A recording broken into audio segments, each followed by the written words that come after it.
여러분, 오늘 제가 나눔으로 이렇게 설교를 시작한 이유가 있습니다. 오늘 설교 주제, 설교 제목이 이렇기 때문에 그래요. 이런 동역자 또 없습니다. 여러분이 그런 동역자 될 줄 믿습니다. 여러분, 아주 유명한 속언 중에 빨리 가려면 혼자 가고 멀리 가려면 함께 가라라는 그런 말이 있습니다. 하나님은 이렇게 우리를 혼자가 아닌 서로 함께 살아가도록 지으셨습니다. 세상은 점차 혼자 하는 것에 대해 익숙하고 혼자 하는 것이 당연해진 것처럼 느껴지지만, 그런 세상 속에서도 하나님은 우리가 함께 서로 지어져 가기를 원하십니다. 저는 우리 이음동산의 성도들이 서로에게 곁을 내어주고 기댈 곳이 되어주어서 함께하는 기쁨을 누릴 수 있는 귀한 믿음의 공동체 되기를 주님의 이름으로 간절히 축복합니다. 그래서 여러분, 저도 늘 사역할 때마다 가지고 있는 마음이 한 가지 있어요. 뭐냐면 필요한 사람이 되자, 성도들에게 꼭 필요한 사람이 되자라는 마음으로 기도하고 있습니다. 언제든 필요가 있을 때 마음껏 쓰여질 수 있는 사람, 사람들이 찾기 편하고 사람들이 믿고 맡길 수 있는 그런 사역자, 그런 목사가 되게 해달라고 늘 이렇게 기도하고 있습니다. 여러분은 어떠십니까? 누군가에게 필요한 존재가 된다는 것, 누군가에게 도움이 될 만한 사람이 된다는 것, 이런 마음을 두고 기도해 본 적 있으십니까? 성경은 이런 관계를 동역의 관계, 우정의 관계라고 이야기합니다. 오늘 보면은 성경에 기록된 가장 아름다운 동역의 관계 중 하나의 이야기를 여러분과 저에게 소개해 주고 있습니다. 우리 본문 19절 말씀을 한 번 더 읽어보도록 하겠습니다. 19절입니다. 시작. 주 안에서 바람은 너희의 사정을 알므로 안위를 받으려 함이니. 자, 바울은 오늘 본문을 통해 한 사람을 빌립보 교회와 우리에게 소개해주고 있습니다. 바로 디모데라는 사람입니다. 바울은 빌립보 교회를 진심으로 걱정하고 있었습니다. 여러 번 함께 나눴던 것처럼 빌립보 교회 안에는 크고 작은 문제가 있었고, 이런 어려움 속에서 혹 빌립보 교회가 믿음을 잃어버리는 것은 아닌지, 더 큰 문제가 생기는 것은 아닌지 바울 안에 늘 염려와 걱정을 갖고 있었다라는 거예요. 그래서 오늘 바울은 한 가지 중요한 결정을 하게 되어지는데, 바로 빌립보 교회 상황을 직접 살피기로 결정했던 것입니다. 이렇게 제가 혀가 꼬였죠? 놀라셨죠? 죄송합니다. 자, 그런데 문제는 무엇입니까? 오늘 바울이 감옥 안에 갇혀 있다라는 거예요. 그래서 생각하게 된 것이 무엇이냐면, 감옥에 있는 나 대신 내가 믿을 만한 사람, 신뢰할 만한 사람을 빌립보 교회에 직접 보내야 되겠다라고 생각하였습니다. 그리고 그때 떠올랐던 사람이 오늘 본문에 등장하는 바로 디모데라고 하는 사람이었어요. 자, 디모데는 22절에 보면요, 자신의 영적인 아들, 영적인 가족으로 생각할 만큼 바울에게 있어서는 큰 신뢰를 얻었던 사람이었습니다. 자, 여러분, 사람을 신뢰한다는 것, 사람을 믿을 수 있다는 거, 이거 참 쉽지 않은 일인 거 우리 모두가 잘 알고 있습니다. 설교를 준비하다가 문득 궁금증이 하나 생겼어요. 여러분에게 저는 믿을 만한 사람인가, 신뢰할 만한 사람인가? 대답을 듣진 않겠습니다. 1부 때 누가 갑자기 대답하셔서 좀 당황하긴 했는데요. 누군가를 믿고 신뢰한다는 것은 참 어려운 일인 것 같아요. 여러분, 제가 요 근래에 위임을 앞에 두고 있다 보니 이런저런 생각들을 좀 하게 되어집니다. 교회 위임 목사가 된다는 것은 이 교회와 결혼하는 관계가 된다는 것과 동일한 것이에요. 저도 허락하는 그날까지 이음동산 교회를 위해 헌신을 다하고 여러분도 그런 저를 신뢰해주고 함께하겠다라는 것이 바로 이 위임 예식이기 때문에 그렇습니다. 그래서 여러분, 일반적으로 교회에서 사역자, 전도사님이나 목사님을 청빙한다고 할 때는 아주 엄격한 절차를 거쳐서 청빙하게 되어 있어요. 기본적으로 우리 전도사님을 뽑을 때만 하더라도요, 이력서, 자기소개서, 사역계획서, 추천서를 받고 거기다가 최근 3개월 내에 설교 동영상 2편까지 받아서 사역자를 뽑게 됩니다. 우리 전사님들이 그렇게 뽑히신 분입니다. 별로 놀라지도 않으네요.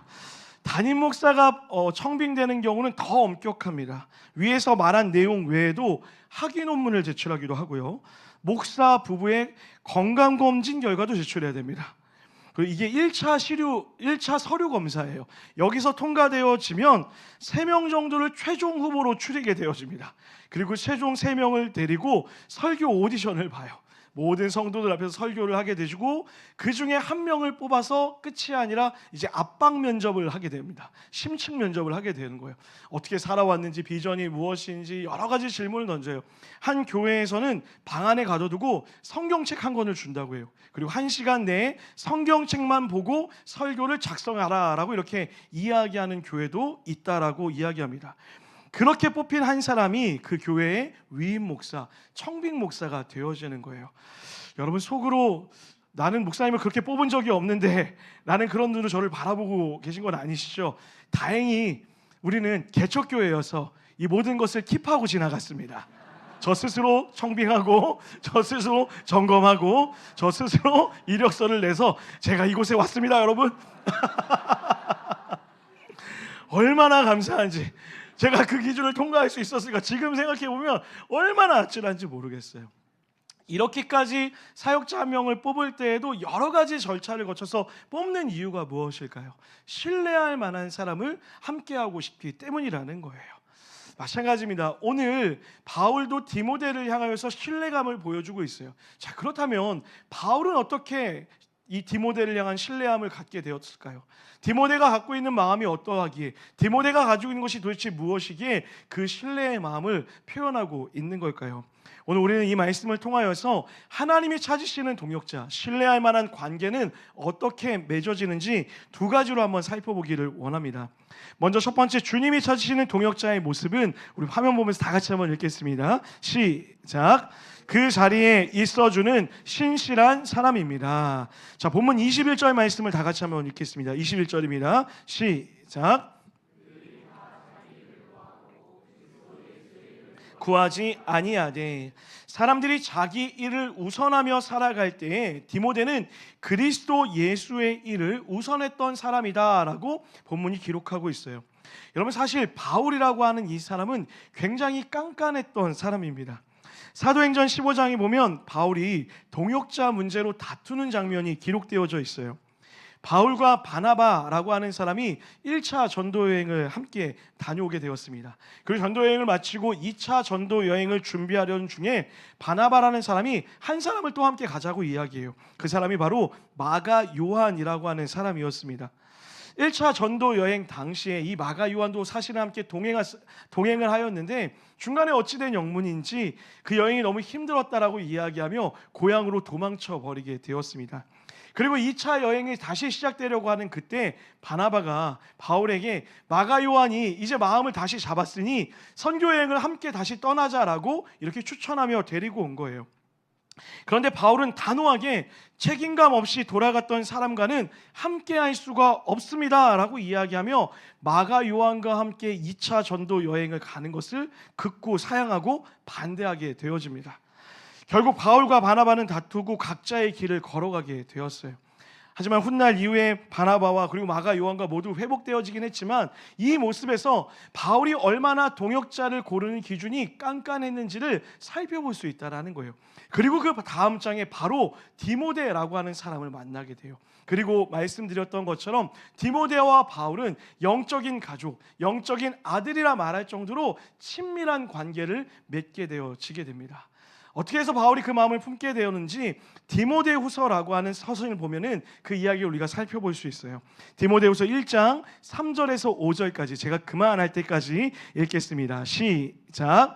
내가 밤낮 간구하는 가운데 쉬지 않고 너를 생각하여 청결한 양심으로 내 눈물을 생각하여 너 보기를 원함은 내 기쁨이 가득하게 하려 함이니 이는 내 속에 거짓이 없는 믿음이 있음을. 자, 여기까지 읽겠습니다. 방금 읽은 말씀에서 바울이 디모데에 관련해 아주 중요한 두 가지를 이야기하고 있어요. 첫 번째는 청결한 양심이 디모데에게 있다 이야기하고요. 두 번째가 너의 속에 거짓이 없는 믿음을 내가 보았다라고 이야기하는 거예요. 이 두 가지가 바울이 디모데를 신뢰할 수 있었던 이유라는 것이죠. 자, 그럼 반대로 생각하면요, 그 당시 청결하지 못한 양심을 가졌던 사람들이 많았다라는 의미도 되는 거예요. 반대로 거짓으로 이상한 믿음을 가진 사람도 수없이 많았다라는 것을 이야기한다라는 거죠. 자, 이런 사람들은 어떤 사람이었을까요? 한마디로 겉과 속이 다른 사람들이었습니다. 여러분 주변에 아마 이런 얘기 들어본 적 있으실 거예요. 겉으로는 나 교회 다녀, 나 하나님을 믿어, 나 하나님을 신실하게 찬양해 라고 말로는 이야기하는데 삶의 모습은 엉망인 사람들이 있습니다. 그래서 오히려 저런 사람이 하나님을 믿으면 나는 절대로 교회 가지 않을 거야, 오히려 복음이 전해지는 것을 막는 그런 사람들을 종종 본 적이 있으실 거예요. 이런 사람들의 특징이 무엇이죠? 입술로는 믿음을 달고 살고 있지만 정작 자신의 이익과 충돌하는 부분이 생기면 조금도 포기하지 않고 이기적인 삶, 자기의 이익을 선택하며 살아가는 사람들이라는 거예요. 늘 자기 부인을 이야기하긴 하지만 정작 자기 증명하기 바쁜 사람들, 그들이 바로 겉과 속이 다른 사람들, 청결한 양심이 없는 사람들이라고 이야기할 수 있다라는 것이죠. 그런데 바울의 눈에 디모데는 그런 사람이 아니었다라는 거예요. 디모데는 믿음을 말하면 믿음을 살았던 사람이라는 것이죠. 믿음과 삶이 일치하는 삶을 살기 위한 치열함이 디모데의 삶 가운데 보였다라는 거예요. 이것은 비단 하나님과의 관계뿐만이 아니었습니다. 바울과의 관계에서도 디모데는 이런 모습을 보여줍니다. 자, 여러분 지금 바울이 감옥 안에 있다라고 말씀드렸잖아요. 모든 사람들이 감옥에 갇힌 바울의 현실을 보고 등을 돌리는 그때 디모데만큼은 끝까지 바울 곁에 서서 바울을 돌보며 바울과 함께 그 자리를 지켜주고 있었다라는 거예요. 그런 바울은 디모데를 신뢰하였고 하나님 또한 그런 디모데를 바라보며 하나님의 귀한 동역자라고 그렇게 칭하여 주었다라고 이야기하는 겁니다. 여러분 이런 이야기 들어본 적 있으시죠? 나를 가장 알 수 있는 때, 나를 가장 잘 알 수 있는 때가 언제냐면 내가 모든 것을 갖고 있을 때 나라는 존재가 어떤 사람인지를 잘 알 수 있다라고 이야기합니다. 반대로 내 주변의 사람, 내 친구의 우정을 확인하는 길은 언제냐면 내가 모든 것을 잃어버렸을 때, 내가 아무것도 없을 때 이 우정의 진위를 확인할 수 있다라고 그렇게 이야기합니다. 실제로 그렇죠. 내가 가장 힘들었던 그 순간 내 곁에 있어줬던 그 사람이 가장 많이 기억에 남을 뿐만 아니라 그 사람을 위해서는 내가 가진 모든 것을 다해서도 줄 수 있다라고 우리는 그렇게 생각합니다. 디모데는 그렇게 바울에게 한결같았던 사람입니다.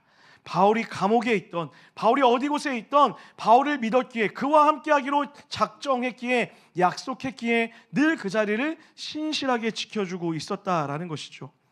디모데는 이렇게 하나님과의 관계, 동역자의 관계 안에서 늘 신실함을 지켜왔습니다. 여러분 저는 오늘 이 디모데의 신실함을 여러분과 제가 배웠으면 좋겠어요. 사랑하는 여러분, 신실함은 무엇입니까? 신실하다라는 것은요, 자리를 지키는 것입니다. 신실하다라는 것은 다른 것이 아니에요. 그 자리를 지키는 것, 이것이 바로 신실함이라는 거예요. 하나님과 나의 자리를 지키고 무엇보다 하나님 안에 맺어진 관계의 자리를 지키는 것, 이것이 바로 주님이 우리에게 원하시는 신실함이라는 것입니다. 사랑하는 여러분, 먼저는 하나님과 관계에서 신실하시기를 주님의 이름으로 간절히 축복합니다. 여러분 다시 말해 그 자리에 머물러 계셔야 돼요. 그 자리가 어떤 자리입니까? 예배의 자리, 공동체의 자리, 하나님을 만나는 자리, 그 자리에 머물러 있어야 된다라는 거예요. 사랑하는 여러분, 오늘 이 말씀을 통해 여러분 마음 가운데 꼭 새겼으면 하는 말이 있습니다. 그것은 우리는 하나님의 기적을 믿는 사람이 아니라 하나님을 믿는 사람들입니다. 동의하시면 아멘 할까요? 우리는 하나님의 기적이 일어나는 것을 믿는 것이 아니라 하나님 그분 자체를 믿는 사람이더라고요. 무슨 말입니까?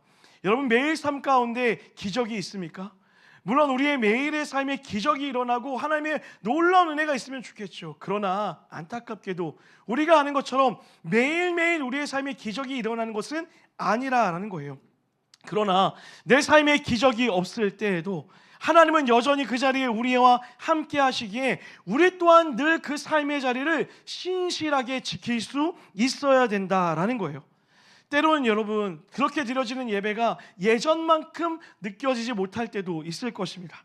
때로는 섬김의 자리가 예전만큼 못하다 느껴지는 그때도 있을 거예요. 중요한 사실은 내 감정, 내 상황과 상관없이 하나님은 여전히 그 자리에 신실하게 자리를 지키고 계시다라는 거예요.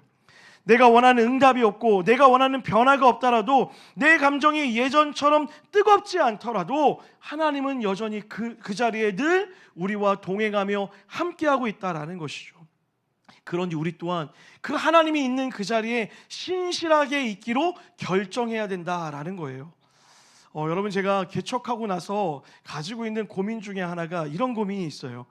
여러분 정말 잘 안 믿으시겠지만 제가 원래 눈물이 많은 사람이 절대로 아닙니다.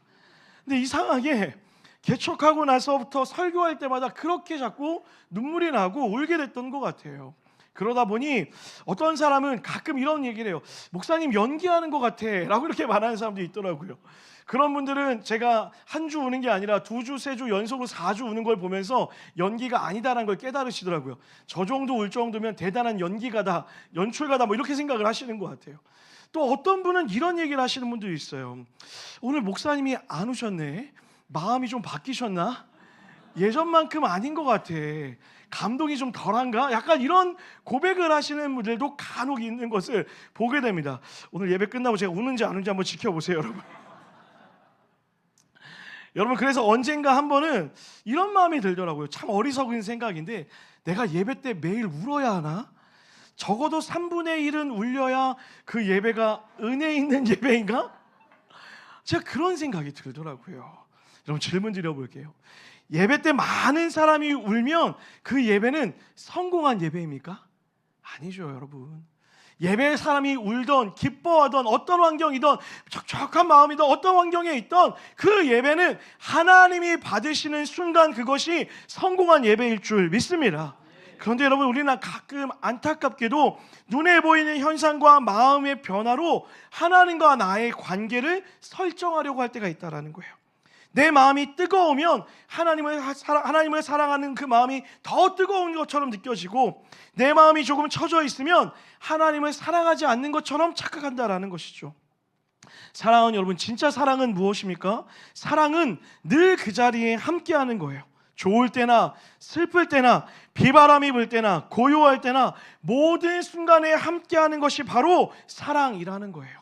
그렇게 하나님이 여러분과 저를 사랑하시기에 여러분과 제가 못난 모습을 보일 때에도, 죄를 지을 때에도, 하나님 앞에서 올바른 모습을 보이지 않는 그때에도 여전히 그 자리에 함께 하셔서 우리를 함께 하시고 지켜주시는 것처럼, 우리 또한 하나님을 사랑한다면 때로는 내 감정이 이렇더라도, 때로는 내 환경이 이렇더라도, 때로는 내 상황이 이렇더라도 여전히 신실하게 그 자리를 지킬 수 있는 믿음의 용기가 우리 가운데 있어야 된다라는 거예요.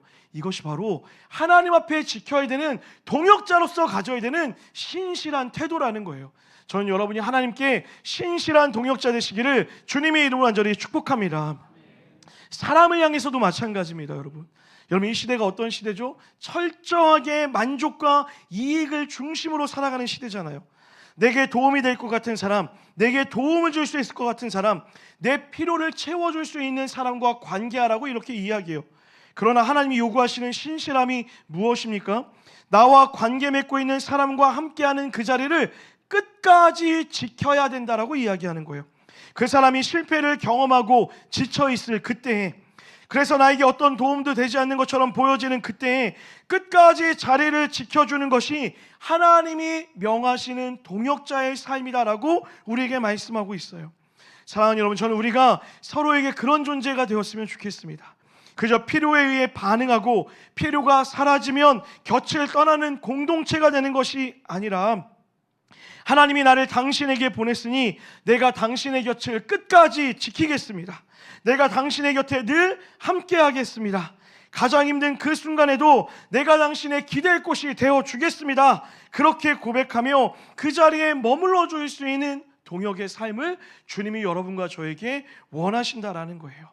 저는 우리의 모든 성도들이 그렇게 함께 맺은 그 관계 가운데 끝까지 그 신실함의 자리를 지켜줄 수 있는 여러분과 제가 되기를 주님의 이름으로 간절히 축복합니다. 자, 우리 그런 의미로 옆 사람 보고 한번 이렇게 인사했으면 좋겠습니다. 내가 늘 당신 곁에 있겠습니다. 뒷사람 보고도 인사하겠습니다. 내가 늘 당신 곁에 있겠습니다. 아멘. 자, 그런가 하면 주님이 찾으시는 동역자의 두 번째 모습은 이런 모습이에요. 화면 보면 다 같이 읽겠습니다. 시작. 자, 우리 본문 19절 말씀을 한 번 더 읽겠습니다. 19절입니다. 시작. 내가 디모데를 속히 너희에게 보내기를 너희의 사정을 알므로 안위를 받으려 함이니. 자, 바울은 디모데를 통해 너희 사정을 듣고 안위를 받고 싶다라고 이야기해요. 자, 이 안위라는 뜻이 무엇이냐면 격려와 안심이라는 의미예요. 바울은 디모데가 가서 빌립보 교회 상황을 보고 자신에게 그 이야기를 전달해 주므로 그 마음이 놓일 것 같다, 안심할 것 같다라고 그렇게 이야기하는 거예요. 자, 그런데 여러분 한번 생각해 보세요. 빌립보 교회 지금 어떤 상황입니까? 누누이 말씀드렸던 것처럼 빌립보 교회 안에는 문제가 이미 가득한 상황이었어요. 사람들이 분파를 나와서 싸우고 있었고요. 교회 안에는 로마의 문화가 들어와 교회가 어지럽혀져 있는 상황이었습니다. 성도들은 그 안에서 갈피를 못 잡고 있는 두려움의 상황이었다라는 거예요. 그런 상황에서 디모데가 그 모습을 보고 바울에게 보고를 했다라고 한번 생각해 보세요. 여러분, 이게 위로가 될까요? 더욱이 디모데가 어떤 사람이라고 말씀드렸죠? 마음이 청결한 사람이요, 있는 그대로 보고 있는 그대로 보고할 사람이 디모데였다라는 거예요. 아마도 디모데가 있는 그대로 빌립보 교회 상황을 보고한다면 바울의 입장에서 오히려 더 절망이 가득해야 된다라는 거예요. 그런데 바울은 뭐라 이야기합니까? 디모데가 가서 보고 와서 나에게 이야기한다면 내가 그제서야 안심할 수 있을 것 같아 라고 이렇게 이야기하는 거예요. 도대체 바울은 왜 이렇게 이야기하는 걸까요? 그 이유가 20절에 기록되어 있어요. 20절 말씀 다 같이 한번 읽어볼게요. 시작. 이는 뜻을 같이하여 너희 사정을 진실히 생각할 자가 이밖에 내게 없음이라. 자, 방금 20절에 보면 너희 사정을 진실하게 생각할 자가 디모데밖에 없다라고 이야기해요. 바울의 눈에 디모데는 빌립보 교회의 상황을 진실되게 객관적으로 볼 사람이 맞았습니다. 그런데 그게 끝이 아니었다라는 거예요. 진실되게 본다라는 것은 무엇이냐면 객관적 사실만을 보는 것이 아니라 그 안에서 또 다른 시선으로 상황을 해석할 수 있다라는 거예요. 그것이 무엇입니까? 하나님의 시선을 갖는다라는 거예요. 자, 여러분, 바울을 보세요. 우리가 살펴본 1장부터 바울은 절대로 빌립보 교회의 상황을 왜곡하여 이야기하지 않습니다. 있는 그대로 우리에게 이야기하고 있어요. 문제가 있으면 그 문제가 있다라고 현상 그대로를 객관적으로 이야기하고 있다라는 거예요. 자, 그런데 바울의 고백은 거기서 끝나지 않죠. 객관적으로 봤을 뿐만 아니라 그 현상 넘어 하나님의 일하심을 보고 있다라는 거예요. 그래서 뭐라고 이야기합니까? 다툼 중에도, 절망 중에도, 감옥에 있음에도 기뻐할 수 있음이라 라고 바울은 그렇게 이야기하고 있다라는 거예요. 바울이 디모데에게 기대하고 있던 또 다른 시선이었다라는 거예요. 현실을 있는 그대로 보되 그 현실에 갇힌 시선으로 해석하는 것이 아니라 현실 넘어 일하시는 하나님의 시선으로 다시 해석할 수 있는 진실한 시선이 디모데에게 있었다라는 거예요. 그들이 연약함이 있죠. 아픔이 있습니다. 문제도 있습니다. 그런데 어떤 사람은 그 현상만을 보는 거예요. 그래서 절망의 보고를 합니다. 빌립보 교회는 이제 끝이 났습니다. 소망이 없습니다 라고 이야기해요. 하지만 하나님의 사람 디모데는요, 그 무너진 현실만 보는 것이 아니라 무너진 곳에서 여전히 일하고 계신 하나님의 일하심을 보는 거예요. 그래서 이렇게 고백하는 거죠. 지금은 비록 어렵지만 그들 안에서 하나님의 소망을 보았습니다. 비록 저들이 다투고 싸우고 있으나 여전히 저들 안에 하나 될 수 있는 소망을 보았습니다. 비록 저들이 흔들리고 있으나 여전히 하나님의 일하심을 보았습니다. 부정의 현실을 하나님이 일하실 소망의 미래로 해석하는 시선, 이것이 바로 디모데가 가진 진실한 시선이었다라는 거예요. 그러니 바울은 믿었던 거예요. 그 진실한 시선으로 나에게 보고하여 줄 때 내 안에 평안과 안식이 있을 거라고 믿었다라는 것이죠. 여러분, 성경 구약에 보면요, 가나안 정탐 사건이 나와요. 가나안을 돌아보고 오는 사건이 있는데요, 12명의 정탐꾼이 가나안을 정탐하고 돌아옵니다. 그중 10명은 있는 그대로 사실을 보고하게 돼요.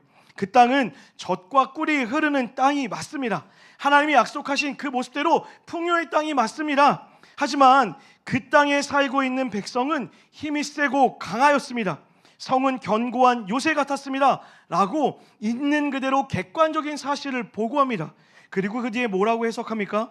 10명의 사람들은 이렇게 이야기해요. 그래서 우리는 절대로 그들을 이길 수 없습니다 라고 이렇게 이야기해요. 여러분, 이것이 일반적인 시선, 현실에 갇혀있는 시선을 가진 자들의 고백이라는 거예요.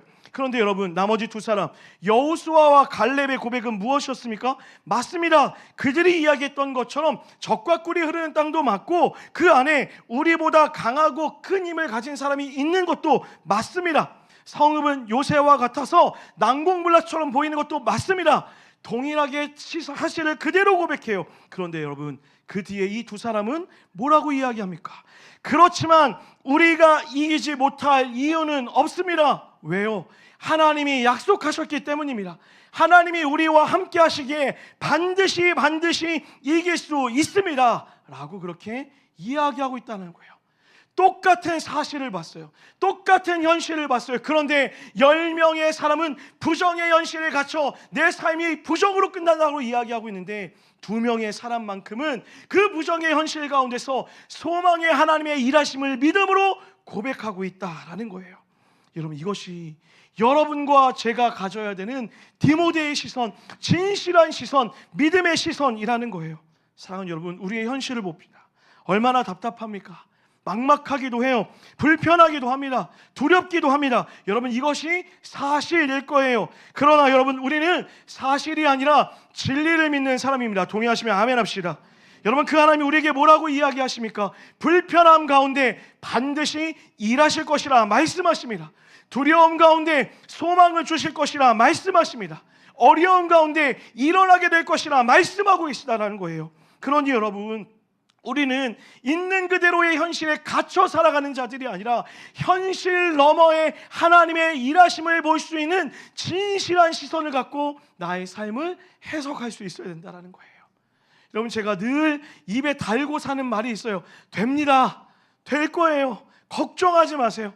제가 전화로 기도할 때마다, 신방할 때마다 많은 사람들에게 이야기하는 게 끝에는 늘 이런 말이에요. 걱정하지 마세요. 됩니다. 다 될 거예요. 하나님이 하실 줄 믿습니다 라고 이야기해요. 그런데 여러분, 제가 무지성적으로 그냥 됩니다라고만 이야기하지 않아요. 신방에 보면 아실걸요. 여러분, 제가 얼마나 상황을 객관적으로 바라보는지 만나본 분들은 다 아십니다. 있는 모습 그대로 하나하나 이야기해요. 이게 문제고 이게 어렵고 우리 현실이 이렇다고 그렇게 이야기해요. 그러나 그 끝은, 그 뒤에 일하시는 하나님의 일하심을 고백한다고요. 반드시 될 줄 믿습니다. 우리의 눈으로 보기엔 어렵고 안 될 것처럼 보이지만 현실 넘어 일하시는 하나님을 바라보기에 하나님이 하실 것을 믿기에 된다라고 고백할 수 있는 거예요. 현실은 불안이고 염려이고 걱정이 맞습니다. 그런데 그 현실의 불안과 염려를 뛰어넘는 또 하나의 시선, 하나님의 시선을 내 눈에 띄우기 시작할 때 불안이 소망으로 바뀌어지고 염려가 기대로 바뀌어지고 불확실히 설레임으로 바뀌어지는 은혜의 시선을 여러분과 제가 갖게 되는 거예요. 여러분, 특별히 나를 향해서뿐만 아니라 여러분 옆에 있는 지체들을 향하여서도 동일한 시선을 갖는 여러분과 제가 되기를 주님의 이름으로 간절히 부탁합니다. 여러분, 가정을 바라보실 때요, 여러분 사업을 바라보실 때요, 남편과 아내와 내 자녀와 내 부모와 믿음의 공동체를 바라보실 때에 현실만을 보지 마세요. 그 현실의 눈에 보여지는 모습은 때로는 답답하고 어려울 때도 있어요. 그러나 그 현실 넘어 일하시는 하나님을 본다면 이렇게 고백하는 거예요. 하나님, 비록 지금은 우리가 어렵지만 하나님이 이 사람의 마음을 회복시켜 가심을 믿습니다. 지금은 무너져 있지만 다시 일어나게 하심을 믿습니다. 지금은 절망 가운데 있지만 소망을 허락하심을 믿습니다. 그렇게 우리가 서로에게 믿음의 시선으로, 진실한 시선으로 서로를 세워줄 수 있어야 된다는 거예요. 그 고백이 우리의 마음을 안위하게 만드는 거예요. 염려와 걱정 가운데서 평안하게 만든다라는 것이죠. 사랑하는 여러분, 저는 우리 이음동산교회 모든 성도들이 이런 고백, 서로를 향하여서 믿음의 시선이요, 진실한 시선을 갖고 살아가는 은혜가 있게 되기를 주님의 이름으로 간절히 축복합니다. 그런 마음으로 내 가정과 내 자녀와 내 직장과 모든 상황을 바라봄으로 하나님이 주시는 신실한 동역의 관계를 이뤄나가는 우리 모두가 되기를 예수 그리스도의 이름으로 간절히 축원합니다. 말씀을 마무리하려고 합니다. 여러분 설교를 들으면서 한번 여러분 속으로 생각해 봤으면 좋겠어요. 여러분 혹시 이런 동역자가 있으십니까? 여러분 마음 가운데 늘 진실한 시선으로 될 거야, 괜찮아, 소망을 품자 라고 말하는 그런 동역자가 있으세요? 늘 내 마음이 어려울 때에도, 내가 무너졌을 때에도, 내가 지쳐있을 때에도, 내 상황이 어떠한가 상관없이 여러분의 옆을 지키고 있는 동역자가 있으십니까? 말씀을 준비하는 가운데 우리의 유일한 동역자 되신 한 분이 떠올랐어요. 우리 하나님이요.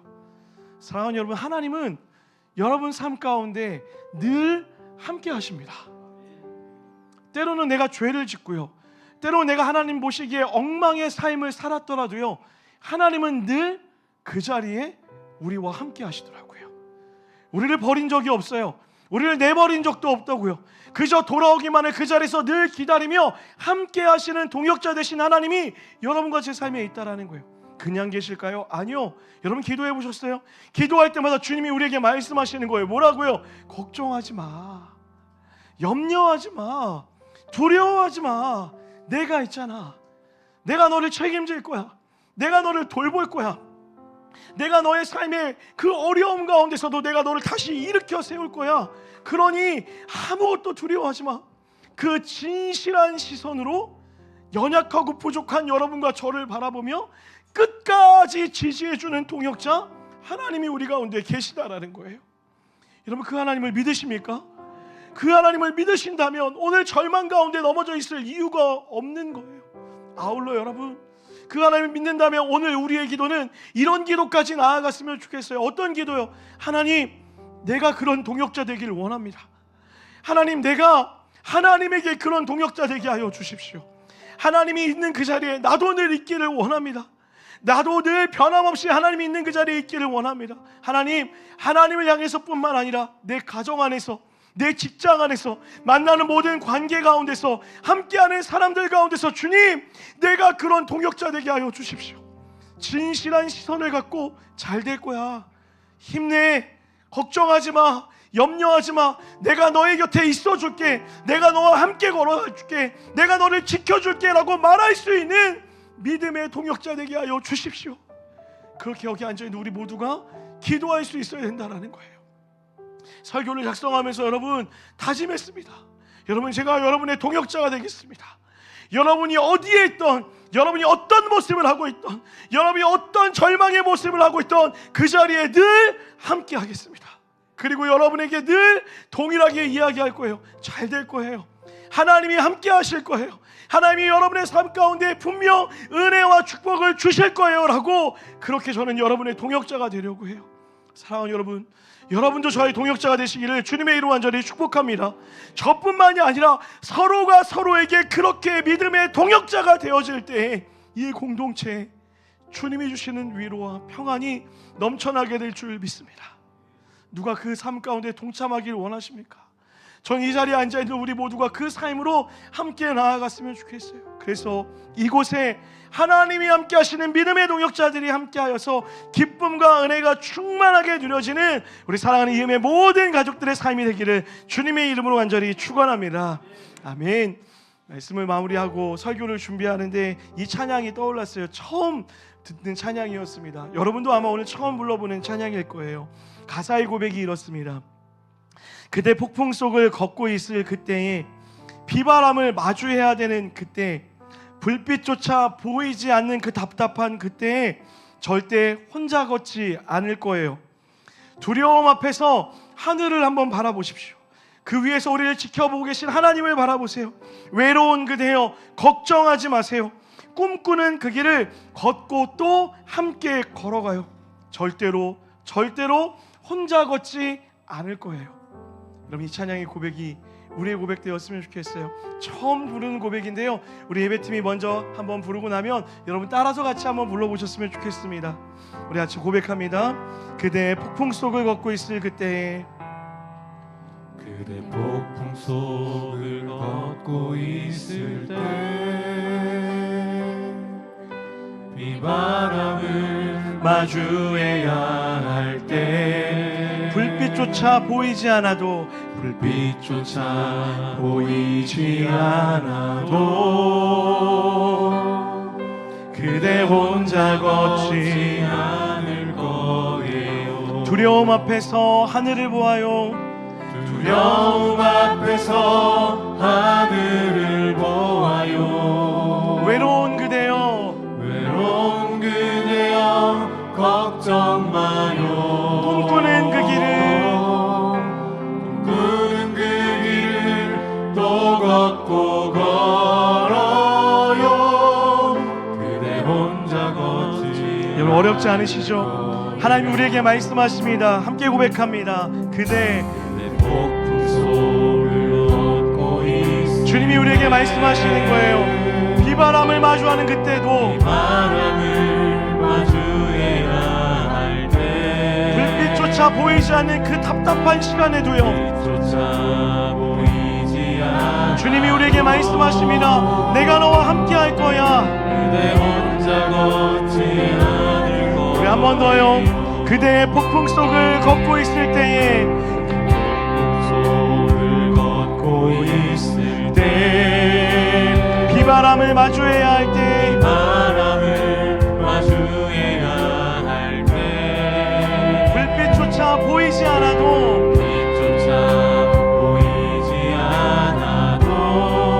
않아도 그대 혼자 걷지 않을 거예요. 고백합시다. 두려움 앞에서 두려움 앞에서 하늘을 보아요. 우리 주님이 우리와 함께 하십니다. 외로운 그대여 걱정 마요. 꿈꾸는 그 길을 꿈꾸는 그 길을 또 걷고 걸어요. 그대 혼자 우리 다시 한번 믿음의 고백으로 나아갈 때 더 높은 목소리로 찬양하며 나아갑니다. 속을 걷고 있을 때 이 바람을 마주해야 할 때 불빛조차 보이지 않아도 빛조차 보이지 않아도 우리 절대 혼자 걷지 않을 것입니다. 혼자 걷지 않을 거예요. 두려움 앞에서 하늘을 보길 원합니다.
되는 분들 계십니까? 여러분 기억하십시오. 하나님이 우리와 함께 하십니다. 믿으십니까?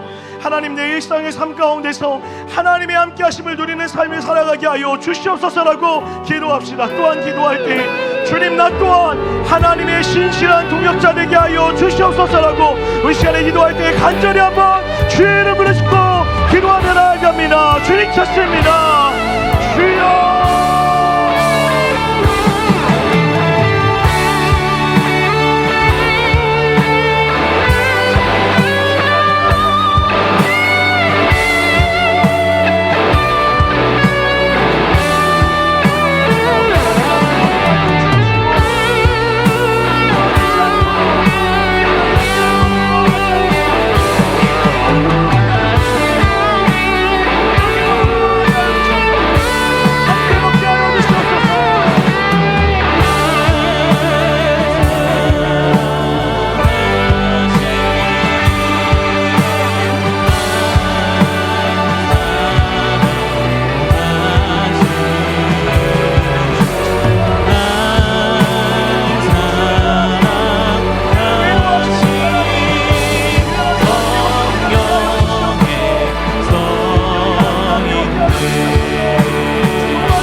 마지막 한 번 더 기도했으면 좋겠습니다. 혹 여러분 가족이 있거나 세론이 있다면 옆 사람의 손을 한번 잡고 기도했으면 좋겠어요. 우리가 결단합시다. 하나님 내가 그런 동역자 되겠습니다. 끝까지 그 자리를 지켜주겠습니다. 하나님의 마음으로 진실된 시선으로 잘 될 거라고 격려하며 소망하며 그렇게 나아가기를 원하오니 하나님 손잡고 기도하는 이 사람의 삶 가운데 은혜와 능력을 더하여 달라고 우리 서로를 위하여 중보하며 마지막으로 한번 기도하며 나아가겠습니다. 기도합니다. 하나님 네가 어디 소망하며 간절히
사랑이 많으신 하나님, 하나님이 여전히 신실하게 우리와 함께 하십니다. 그 하나님의 손을 붙잡고 걸어가게 하여 주시옵시고 우리를 향하여 진실한 시선으로 잘 될 거야, 걱정하지 마, 염려하지 마, 내가 너를 붙들 것이며 내가 너를 책임질 것이라 주님 그렇게 오늘도 말씀하실 줄 믿사오니 우리 사랑하는 이음의 모든 성도들의 한 주가 하나님의 진실한 시선 안에 머무는 삶이 될 수 있도록 축복하여 주시옵소서. 주님 그렇게 하나님의 시선을 누릴 뿐만 아니라 우리 또한 우리와 함께하는 가족, 내 남편과 아내, 사랑하는 자녀, 사랑하는 형제, 또 사랑하는 부모님을 향하여 무엇보다 믿음의 공동체를 향하여 진실한 시선을 갖고 살아가게 하여 주시옵소서. 끝까지 곁을 지켜주게 하여 주시옵시고 그 자리에 머물러 아버지의 마음으로 격려하며 응원하며 기도할 수 있는 믿음의 동역자들이 넘쳐나는 이음동산 교회 되어질 수 있도록 주님 축복하여 주시옵소서. 이번 한 주도 그렇게 하나님의 은혜 가운데 안위와 기쁨을 누리게 하실 줄 믿사오며 이 모든 말씀 살아서 역사하시는 거룩하신 예수 그리스도의 이름 받들어 간절히 기도드렸습니다. 아멘. 우리 하나님께 감사와 영광의 박수 한번 올려드리겠습니다.